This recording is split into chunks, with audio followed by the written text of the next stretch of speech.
Hi, ഇന്ന് നമ്മൾ പറയാൻ പോകുന്നത് വിഷൻ ബോർഡിനെ പറ്റിയാണ്.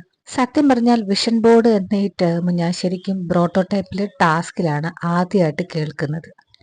Vision board is A collage of images, pictures and affirmations representing a person's vision, dreams and desires.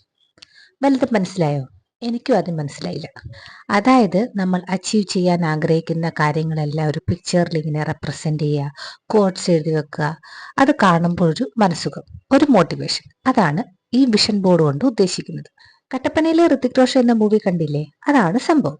എന്തുകൊണ്ടാണ് ഈ വിഷൻ ബോർഡ് ഇത്ര ഇമ്പോർട്ടന്റ് എന്ന് ചിന്തിച്ചിട്ടുണ്ടോ?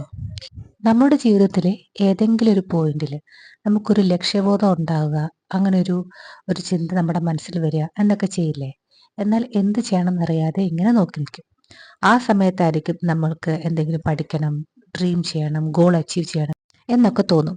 ഈ സമയത്ത് നമ്മളെ മോട്ടിവേറ്റഡ് ആക്കാൻ വേണ്ടി യൂസ് ചെയ്യുന്ന ഘടകങ്ങളിലൊന്നാണ് വിഷൻ ബോർഡ്.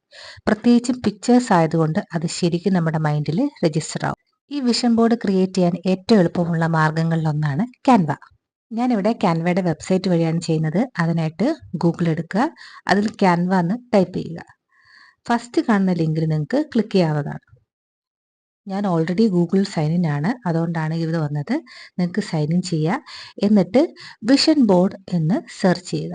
അപ്പോൾ ഒരുപാട് വിഷൻ ബോർഡ്സ് വരും. മൊബൈൽ സ്ക്രീൻ ആയതുകൊണ്ട് നിങ്ങൾക്ക് കാണാൻ കുറച്ച് ബുദ്ധിമുട്ടായിരിക്കും. എങ്കിലും ഒരുപാട് പിക്ചേഴ്സും അഫർമേഷനും ഒക്കെ എഴുതിയ സാമ്പിൾ വിഷൻ ബോർഡ്സ് നിങ്ങൾക്ക് കാണാൻ കഴിയും. ഇതിൽ ക്രൗൺ സിമ്പിൾ ഉള്ളത് പ്രൈസ് കൊടുക്കേണ്ട കേട്ടോ, ഫ്രീ അല്ല. അല്ലാത്തതെല്ലാം നിങ്ങൾക്ക് എഡിറ്റ് ചെയ്ത് ഡൗൺലോഡ് ചെയ്യാവുന്നതാണ്. ഇതിലെല്ലാം ഒരുപാട് പിക്ചർ ഉണ്ട്. ഞാനതിൽ സിമ്പിളായിട്ടുള്ള ഒരെണ്ണം നോക്കിയിട്ട് സെലക്ട് ചെയ്ത് എങ്ങനെ എഡിറ്റ് ചെയ്യുന്നതെന്ന് കാണിച്ചു തരാം. കണ്ടോ, ഇത് കുറച്ചുകൂടെ സിമ്പിളാണ്. ഞാനത് സെലക്ട് ചെയ്യുകയാണ്. സെലക്ട് ചെയ്ത് കഴിയുമ്പോൾ ഇങ്ങനൊരു ഇൻ്റർഫേസ് ആണ് വരുന്നത്. അതിൽ നിങ്ങൾക്ക് പിക്ചേഴ്സ് ചേഞ്ച് ചെയ്യാം, ടെക്സ്റ്റ് ചേഞ്ച് ചെയ്യാം, വേണമെങ്കിൽ കളർ തന്നെ മാറ്റാം, ഫോണ്ട് മാറ്റാം. അങ്ങനെ ഒരുപാട് ഓപ്ഷൻസ് ഉണ്ട്. ഞാനിവിടെ ജസ്റ്റ് സാമ്പിൾ എങ്ങനെയാണെന്ന് കാണിച്ചു തരികയാണ്. BA സോഫ്റ്റ്വെയർ ഡെവലപ്പർ ഞാൻ പ്രോട്ടോടൈപ്പിലായിരുന്നപ്പോൾ അതായിരുന്നു കൊടുത്തിട്ടുണ്ടായിരുന്നത്. അവിടെ കൊടുത്തിട്ടുണ്ട്, ടെംപ്ലേറ്റ് കിട്ടിയില്ല. അതുകൊണ്ടാണ് ഞാൻ സാമ്പിൾ ഒരെണ്ണം എടുത്ത് കാണിക്കുന്നത്. ഇങ്ങനെ നമുക്ക് എല്ലാ ടെക്സ്റ്റും ചേഞ്ച് ചെയ്യുക. നമുക്ക് വേണേൽ കുറേ എലമെൻറ്റ്സ് ആഡ് ചെയ്യാൻ പറ്റും. ഫ്രീ ആയിട്ടുള്ള എത്ര വേണേലും നമുക്ക് യൂസ് ചെയ്യാൻ പറ്റും. ഇതൊരു എഫക്ട്സ് ഒന്നും കൊടുക്കുന്നില്ല, കാരണം നമ്മളിത് ശരിക്കും പിക്ചറായിട്ട് സേവ് ചെയ്യേണ്ടതുകൊണ്ട് അതിൽ ക്ലിക്ക് ചെയ്യുക. ഈ ഐക്കണിൽ ക്ലിക്ക് ചെയ്യുമ്പോൾ നമുക്ക് ഡൗൺലോഡ് ഓപ്ഷൻ വരും. ഈ ഡൗൺലോഡിൽ ക്ലിക്ക് ചെയ്യുമ്പോൾ നേരെ നമ്മുടെ ഫോണിൽ പോയി സേവ് ആവും. ഫോൺ വഴിയും ചെയ്യാം, ലാപ്ടോപ്പ് വഴിയും ചെയ്യാം. അപ്പോൾ ഇത്രയേ ഉള്ളൂ ഇന്നത്തെ വീഡിയോ. വീഡിയോ ഇഷ്ടമായാൽ ലൈക്ക് ചെയ്യുക, ഷെയർ ചെയ്യുക, സബ്സ്ക്രൈബ് ചെയ്യുക. താങ്ക്